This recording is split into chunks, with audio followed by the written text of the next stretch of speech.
Nigeria is a crime scene. All the elites of this country, the politicians, all these so-called ethnic jingoists, as our National Assembly are the highest paid. We must also remember that our telecommunications company charges the highest per capita for internet in the world. In the world? Ooh. The petroleum sellers charges the highest petrol per capita.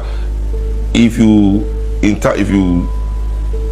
check the minimum wage and the amount a liter of petrol costs in relation to the minimum wage, we are probably paying some of the highest percentage per capita in the world for petrol, for food as well, for housing as well. I mean, where else do you go in this world that they ask you to pay 2 years in advance rent? No, tell me, if they are hell-bent on promoting African homelessness, what kind of elite tell their people to pay 2 years rent in advance?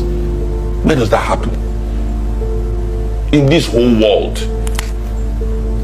So there's a peculiarity about the elites of Nigeria that is sinister on a level that I hope that the people do not really want to pay them for, because then it becomes then we have a situation of anarchy, which is what I don't want. Because no matter what it is, we must have organized development. Whatever resistance we are going to project to this system will be organized, so that our country does not fall into anarchy and we go from fry pan to fire, which is what they are pushing for. Should anybody in his right senses push for that? They want that because Nigeria is a crime scene. All the elites of this country, the politicians, all these so-called ethnic jingoists and national dividers that want Nigeria to separate without any plan. Imagine Yoruba people saying they want to separate from Nigeria, and the Yoruba elders have not come up with a good food security plan. Yorubas don't even know where their food will come from. They want a nation, but they've not sat down. The elders have not sat down to discuss food security for that nation. Okay, when do we stop importing pepper from the north and tomato? Because Yoruba people love to eat pepper and tomato. So if you are not making sure that they're self-sufficient in it, you want to antagonize the northerners and then fight them and break off. Okay, fine.